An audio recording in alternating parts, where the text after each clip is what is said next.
Good morning, good evening, happy Halloween and bon appetit. Okay, that's not how it should be. So hello and welcome to today's episode of Easy Peasy History. The topic is the Golden Age of Weimar. The years between 1924 and 1929 are as golden described because of their stability, economic security and improved living standards. But what made them golden? So we gotta go back to the roots of the 1920s. The first thing to mention is the Treaty of Waterloo. It was an agreement signed on the 16th of April 1922 between Germany and Russia, under which each renounced all territorial and financial claims against the other. The two governments also agreed to normalize their diplomatic relations and to cooperate in a spirit of mutual goodwill in meeting the economic needs of both countries. Secretly, the two sides established elaborate military cooperation while publicly denying it. They did it secretly because military armament was prohibited by the Treaty of Versailles. So the seeds of German recovery were planted in the autumn of 1923 when Gustav Stresemann was elevated to the chancellorship. Stresemann plus ministers made plans to defeat the hyperinflation crisis. So what did they do? Those brains just brought out a new currency, the Rent mark, and fixed its values to gold prices. Another key point was the Dawes Plan. So the Dawes Plan was presented on the 9th of April in 1924. But what did this ugly yellowish book do to Germany? Under the Dawes Plan, Germany's annual reparation payments would be reduced, increasing over time as its economy improved. But the full amount to be paid, however, was left undetermined.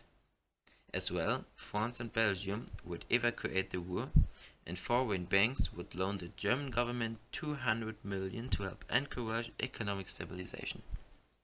And over the next 4 years, US banks continued to lend Germany enough money to enable it to meet its reparation payments to countries such as France and the United Kingdom. Next, we talk about the Pacts of Locarno.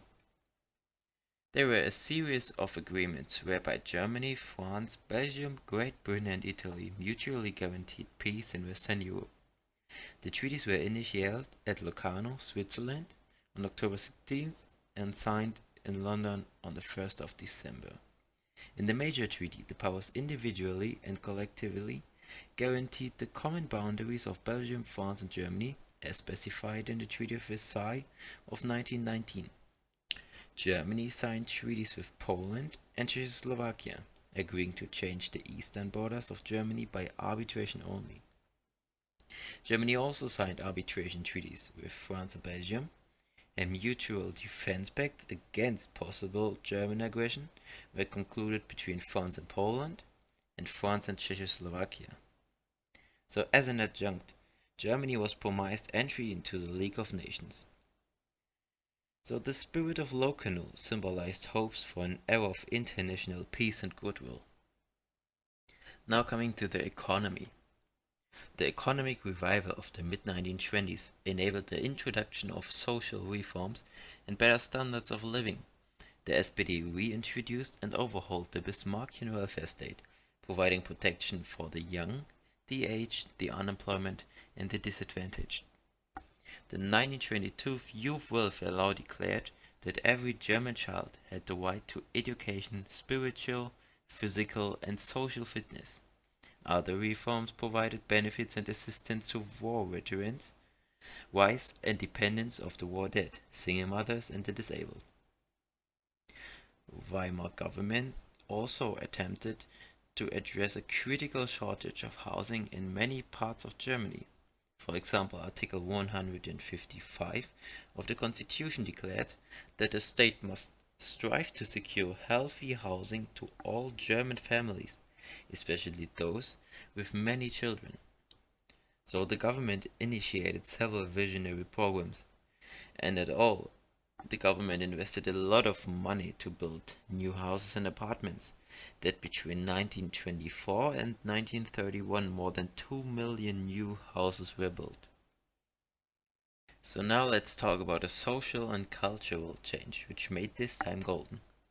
The Weimar Republic, however ailing in economic and political terms, was one of the most fertile grounds for modern arts and sciences.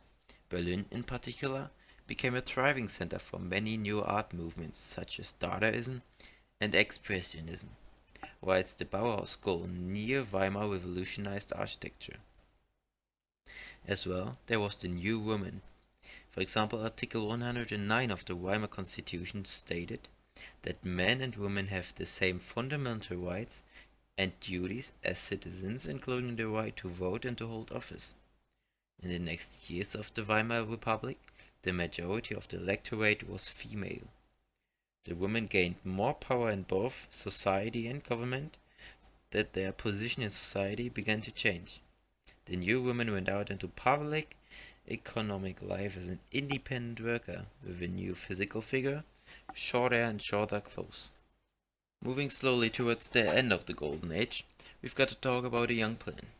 The Young Plan was formulated in 1929 by former wartime allies to support the government of Weimar Germany.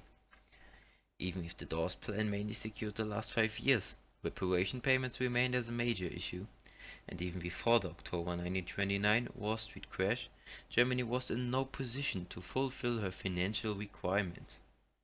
The committee that assessed the reparation issue was headed by Owen Young, where the name comes from. So the final plan was a generous attempt to support Germany through her financial pain. The Young Plan reduced reparations to 112 billion gold marks, which was said to be paid over 59 years.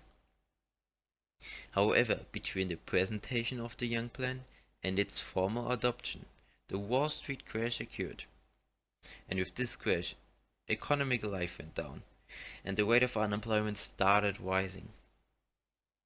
About the end of the Golden Age, the American economy entered an ordinary recession during the summer of 1929, as consumer spending dropped and unsold goods began to pile up, slowing production. At the same time, stock prices continued to rise. On October 24th of 1929, the stock market bubble finally burst, as investors began dumping shares en masse.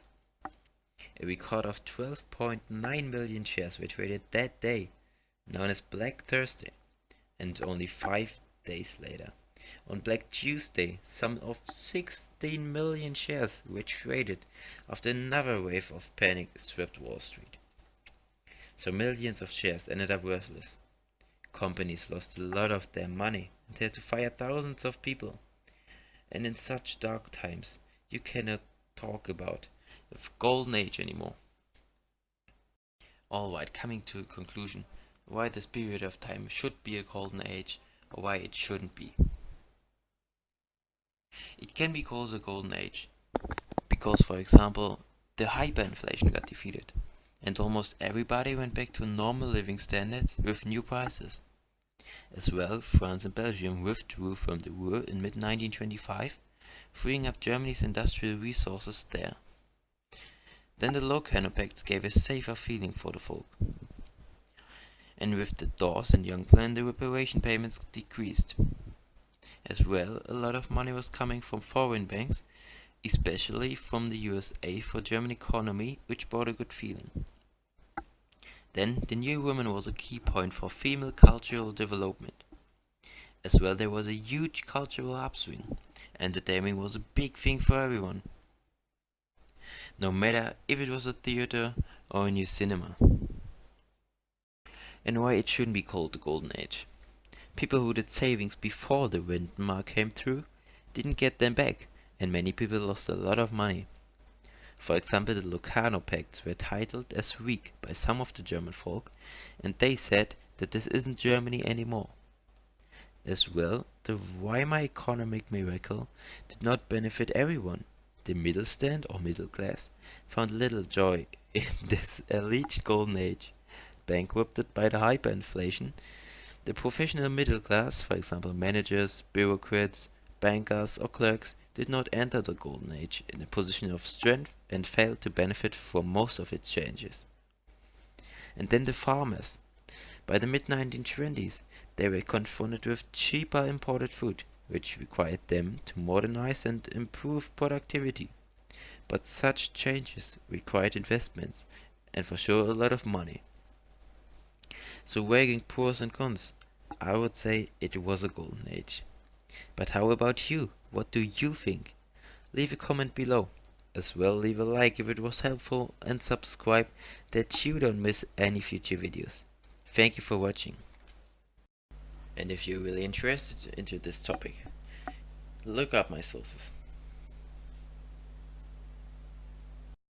Outtakes. The Young Plan. The Young Plan was fuck man.